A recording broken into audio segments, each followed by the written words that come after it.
ஆச்சி பாதாம் ட்ரிங்க். ஆச்சி பாதாம் ட்ரிங்க் ஒன்னு வாங்கினா ஒன்னு ஃப்ரீ.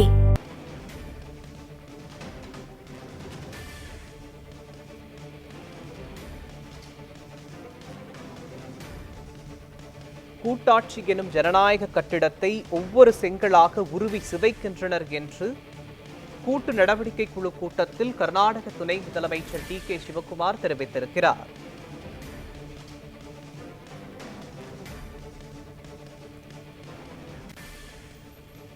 மேலும் இது தொடர்பான விவரங்களை பகிர்வதற்காக, கருத்துக்களை பகிர்வதற்காக நம்முடன் தமிழக காங்கிரஸ் கமிட்டி தலைவர் செல்வ பெருந்தகை இணைப்பில் இணைக்கிறார். சார் வணக்கம்.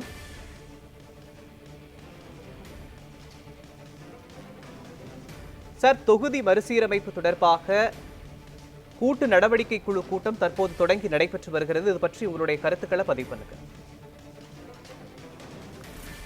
குறிப்பாக தென்னிந்தியாவிற்கு ஒரு மிகப்பெரிய ஆபத்து ஏற்பட்டிருக்கிறது.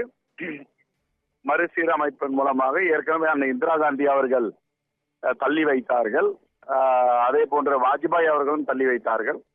இப்பொழுது எப்படியாவது இதை நடைமுறைப்படுத்த வேண்டும், தென்னிந்திய மக்களை புறக்கணிக்க வேண்டும் என்ற அடிப்படையில ஒரு திட்டம் தீட்டப்படுகிறது.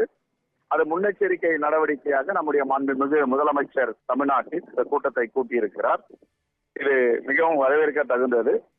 அந்தந்த மாநிலத்தின் பாதுகாப்பையும் கூட்டாட்சி தத்துவத்தையும் அரசியலமைப்பு சட்டத்தையும் பாதுகாப்பதற்காக இந்த கூட்டம் இன்று வரலாற்று சிறப்பு மிக்க கூட்டமாக பார்க்கப்படுகிறது. ஆகவே எந்தெந்த மாநிலத்திற்கு எப்படியெல்லாம் பாதிப்பு வரும் என்று கலந்துரையாடி கொண்டிருக்கிறார்கள். இந்த அடிப்படையில இந்த கூட்டம் என்பது வரலாற்று சிறப்புமிக்க கூட்டமாக நாங்கள் பார்க்கிறோம்.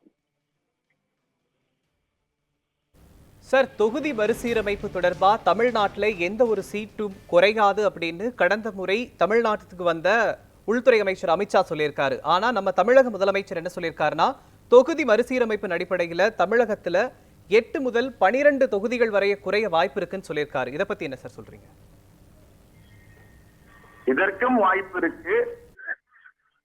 குறையாமல் இருக்கும் தமிழ்நாடுன்னு அமித்ஷா அவர்கள் உள்துறை அமைச்சர் சொல்றாருன்னா, வட மாநிலங்கள் உள்ள மாநிலங்களில தொகுதிகள் கூடாதுன்னு அவர் சொல்லல. இங்க நீங்க 39 அப்படியே வச்சுக்கோங்க, 80 உத்தரப்பிரதேசத்துல இருக்கிறத 160 மாத்திக்குவேன் அப்படின்னு அவரு திட்டமிட்டு இருக்கிறதா செய்திகள் வருது. அப்படின்னா பீகார்லயும் ராஜஸ்தான்லயும் மத்திய பிரதேசத்திலையும் சத்தீஸ்கர்லயும் உத்தரகாண்ட்லயும் நாங்க இந்த மறுசீரமைப்புல தொகுதிகளை கூட்ட மாட்டோம்னு அவர் எங்கேயும் சொல்லல. ஆகையால இது ஆபத்து காத்துட்டு இருக்கிறது. எந்த அடிப்படையில நாடாளுமன்றத்துல புதிய கட்டிடத்துல 848 இருக்கைகள் போட்டிருக்காங்க. அப்ப 848 நாடாளுமன்ற உறுப்பினர்கள் இருக்கை போட்டிருக்காங்கன்னா இப்ப இருக்கிற 543 என்ன ஆகும்?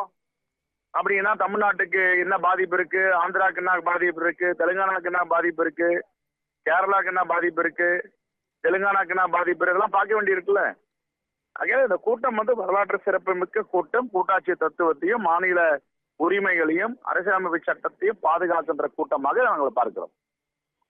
இணைப்பில் தங்களுடைய கருத்துக்களையும் பார்வையையும் பதிவு செய்தமைக்கு நன்றி சார்.